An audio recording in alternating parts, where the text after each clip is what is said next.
Hi, this is Steph with Belladonna Dyes, and today's project is going to be the single color atomic fireball.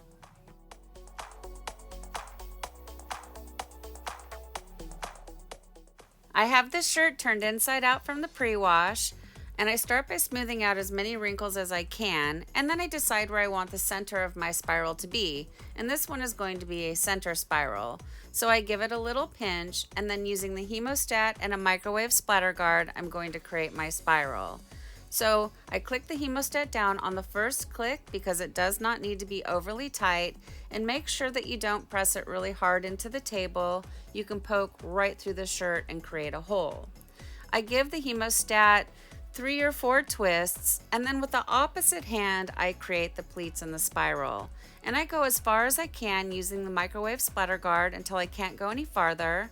I unclick the hemostat, hold down the center of the spiral, and I wiggle out the hemostat. Now, I like to secure my spirals by using rubber bands. It's just a matter of preference. You could also use kite string, you could even use sinew. But for me, rubber bands are quick and easy. And these are my favorite rubber bands in the color purple, and you will find a link down below in the description box for these and everything else that I use for tie-dye, so go ahead and check it out.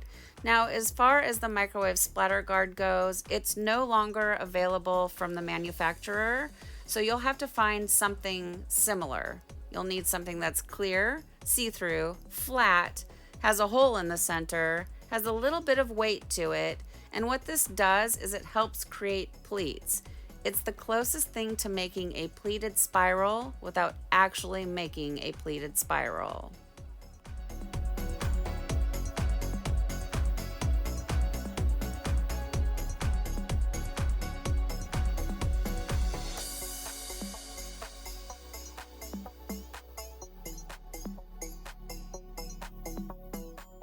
When using a tool like the microwave splatter guard, it leaves a lot of loose tails that need to be dealt with.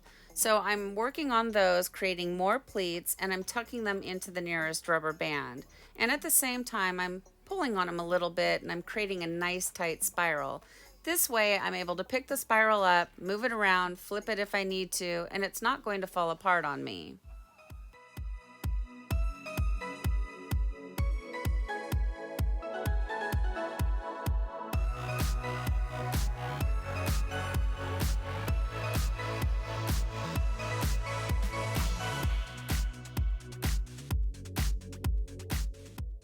Next, I create myself an ice barrier, and these are silicone cake molds that I got from Amazon, and they work great.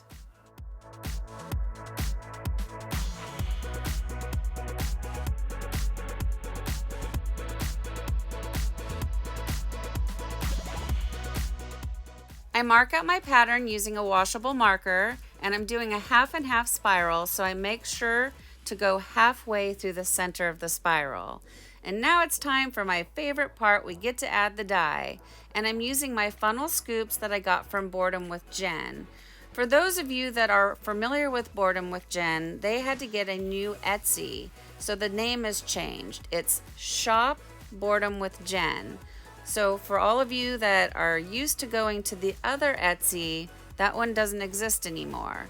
You will find the link for the new Etsy down below in the description box where all the social media links are.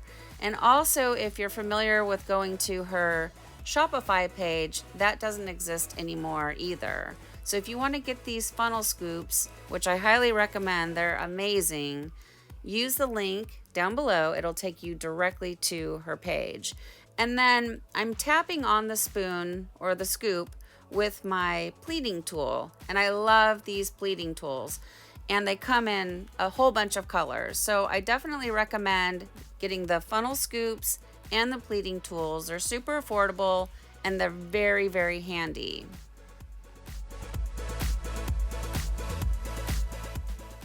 For the setup, I'm using a rack that I got at Walmart. It's an extendable rack. I think it's designed to go in your cupboard or down below under your sink, so you can stack things like put plates under it and cups on top, whatever. But I've taken it apart. I'm only using half of it, and it works great for doing incline ice dyes.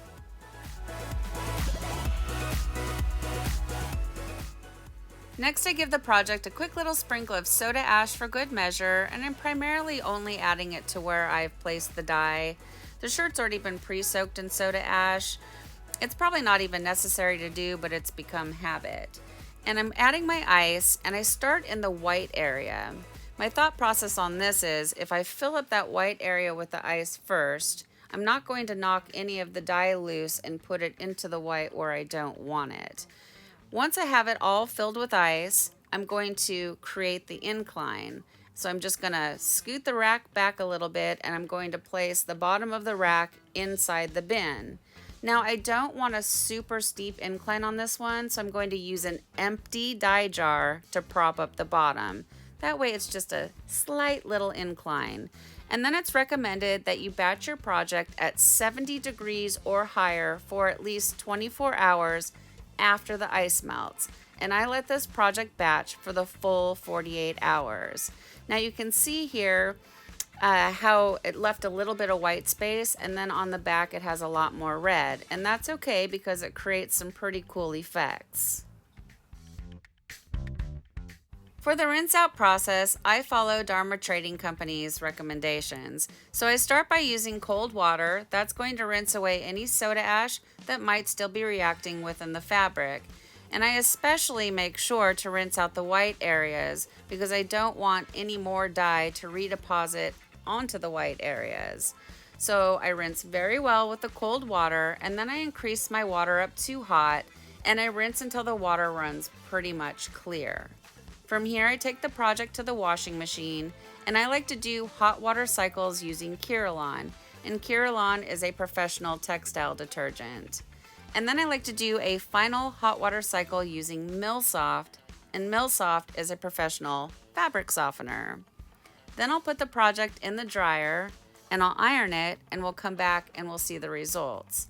And then I get asked a lot, like, how many hot water cycles are you doing? Well, typically it's about 3, 2 with Kirillon and 1 with Millsoft.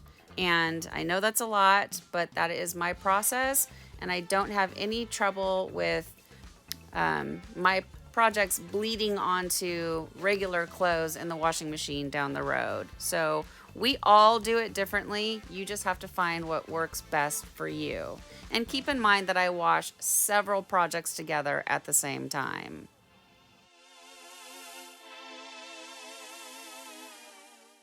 Well, here it is, guys. Here's our single color icedye in the shade Atomic Fireball. After it's been washed and dried, I think it turned out great.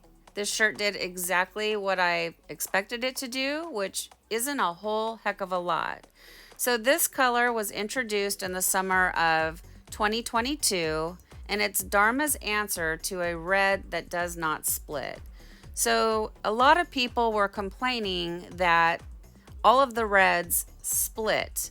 Well, as ice dyers, the whole point is to have colors that split. But I guess people were unhappy that they couldn't find a red that didn't split, so they designed one. So here it is. So where you see variation in the red, it's not because it's splitting, it's diluted. So some of the lighter areas that maybe have the illusion of being pink, it is not a pink split. It's just the ice melts, it's diluted, and so there's just less pigment there.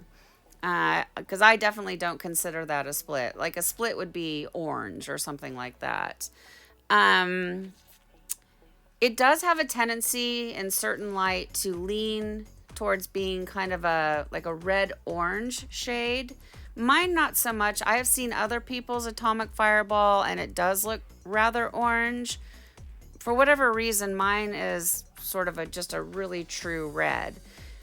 It's a great color if you do not want splits during your ice dye. So you have this choice.